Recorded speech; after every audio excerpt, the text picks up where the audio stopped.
Hey everyone, welcome back to the channel. Today we're checking out Svalbard, the northernmost town on Earth. This town is in Norway. Let's check it out. Let's check out the video. Must be cold there, I'm guessing. But this will be cool. We'll be interested to see, like, does it have an airport? How many people live there? What's the population? What are the demographics like? What's the culture like there? What's transportation like? All of that stuff. Like, living in remote areas is fascinating. Humans have obviously been doing that forever. You know, a lot of people live in metropolitan areas now, but we started out living in small areas, living off the land, generations living and dying on the same land. Let's check this out. Svalbard, the northernmost town on Earth.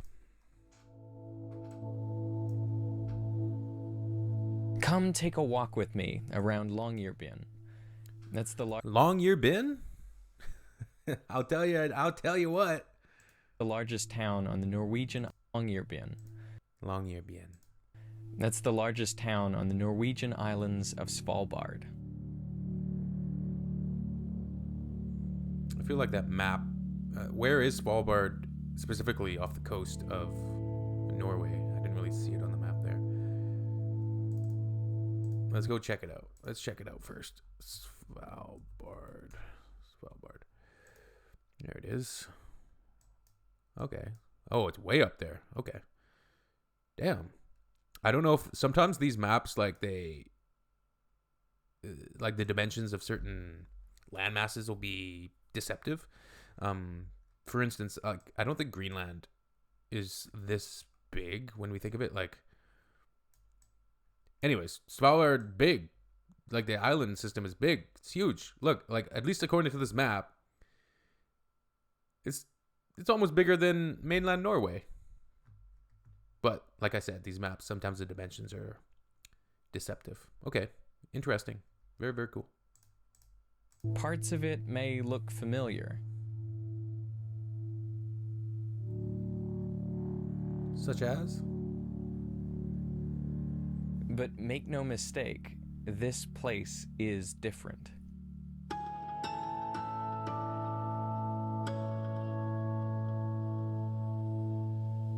At 78 degrees north, it is just 800 miles or 1,300 kilometers from the North Pole. So it's cold. Sports center.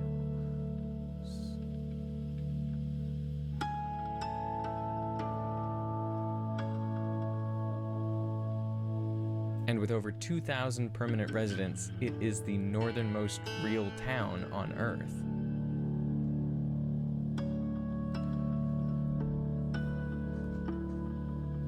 I'm always curious, like, what is the industry there? What do people do for work? You can see snowmobiles everywhere. There are only 50 kilometers of road, including the small streets between houses, so people get around the island mainly on snowmobile. Nice. Sounds fun. In fact, there are more registered snowmobiles than residents.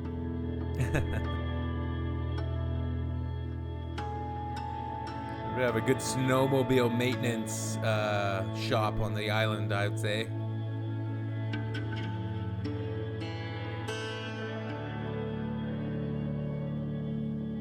Line them up. Anyone leaving town is required to travel with a gun and someone who knows how to use it. Is that for polar bears or?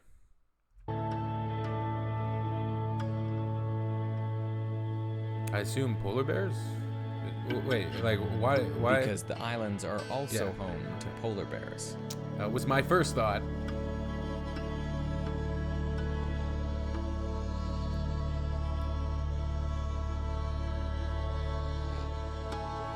The average daytime high is below freezing for all but 4 months of the year. The average daytime high is below freezing, except for 4 months of the year. And then from October to mid-February, how? What's like the? I'm curious to know what like the warmest months are. And from the end of October to mid-February, the sun doesn't rise at all. October, November, December, January, This February. is the 4 long months. polar night.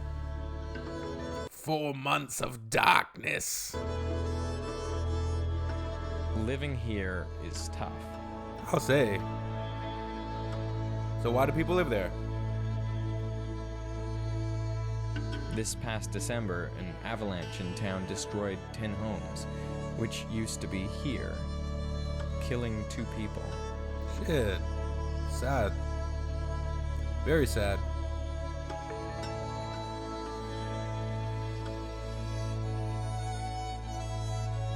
So how did this cold, remote, ice-covered archipelago come to be That's what I was inhabited? wondering. Well, the hills around town are rich in coal deposits that have been mined for over 100 years. Okay.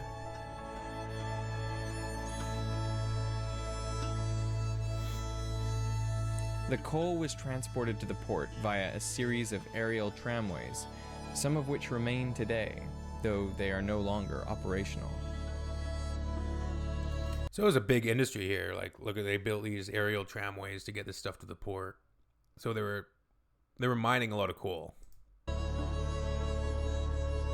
Coal is a reminder that Svalbard was not always an Arctic ice world. 360 million years ago, it was actually in the tropics just north of the equator.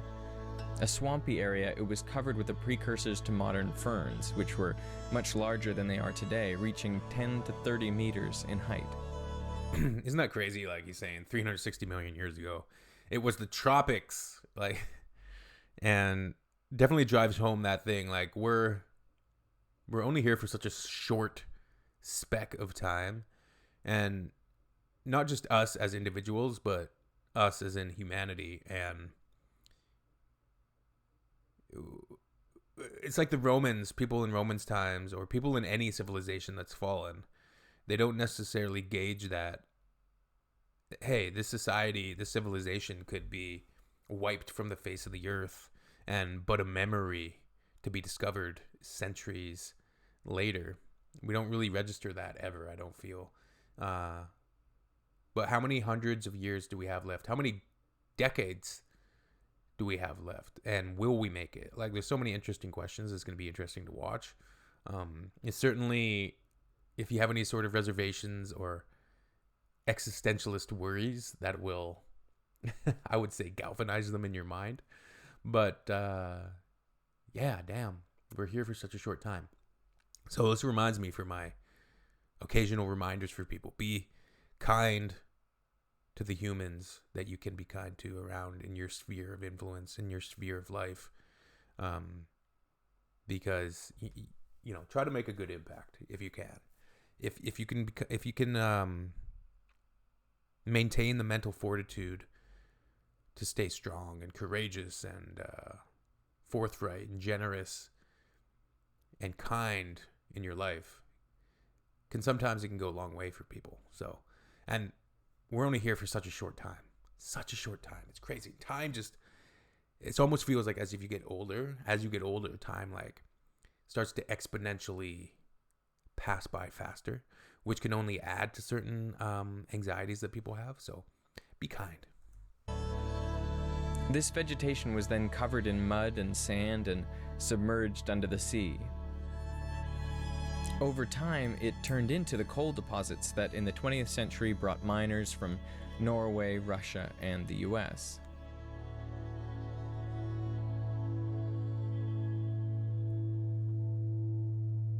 So what do people do now? What's the industry now? I'm going to go look at Svalbard. Most of the coal mines have now closed, and Okay, the here we go. economy is gradually shifting towards tourism, education, and research. Okay. Tourism seems like Tourists take trips on snowmobiles and dog sleds.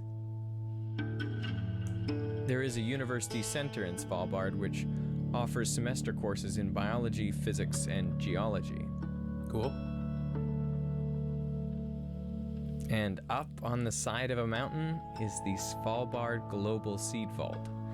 But that's where it is. It's in Svalbard? Wait. But that's a story for another time. The locals tell me that Honestly, I didn't know that if that's the one I'm thinking of, I didn't know it was in Svalbard. I didn't know it was off on like this archipelago. I thought it was actually in Norway proper, the seed vault, which kind of houses as many, or if not every single like seed that we have, and keeps them in a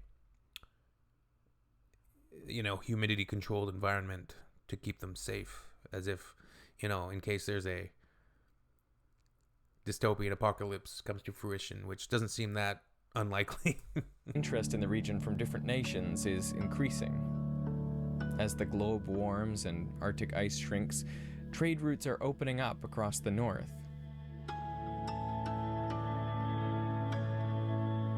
And Svalbard is strategically placed between North America, Asia, and Europe. Okay. So one day in the future, Svalbard may no longer be as cold or as remote as it once was. Yeah, it might be quite a while though. But for now, it is a reminder of how through our ingenuity, people can live in even the most inhospitable of places.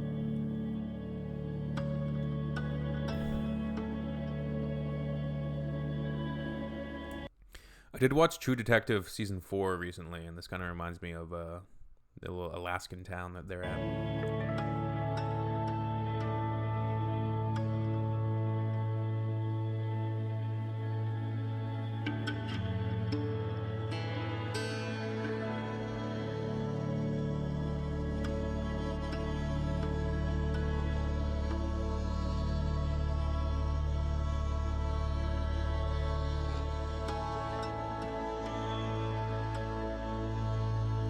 I do wonder what transportation is like. Is there an airport? No, I can't remember if he said there was an airport or not.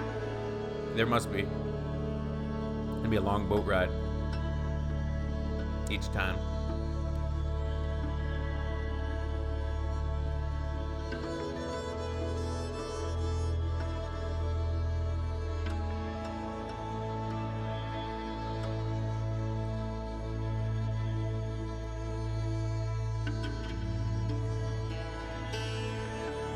Yeah, human ingenuity is pretty crazy. We have all these things that are amazing and we take for granted. Lights. Turning on the lights, turning on the heat, having food in the fridge. Water comes out of the tap. Gratitude's the attitude, baby.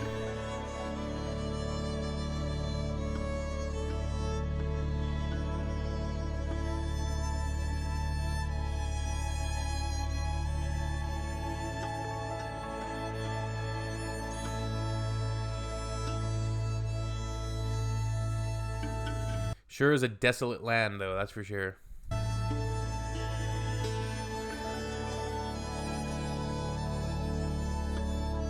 Desolate and unforgiving, but eternally beautiful, I would say. Something primordial.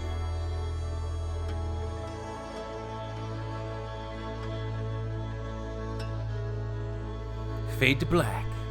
Something primordial and awe-inspiring about the landscapes.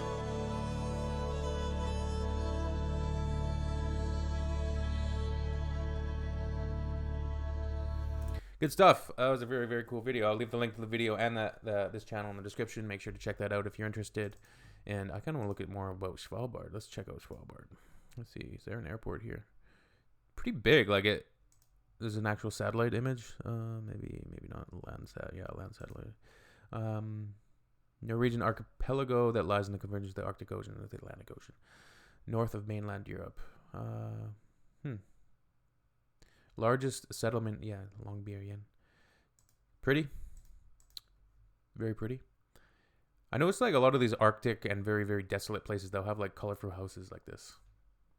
Reminds me of, there's some Aurora Borealis. Very, very cool. Longyear City in 1908. Summer 1925. What's the weather like in the summer? That's one of my questions. All right. Yeah, was it a strategic island during wartime? Is there any military presence or stuff like that? Interesting questions for another time. Popular culture? All right. See you all in the next one.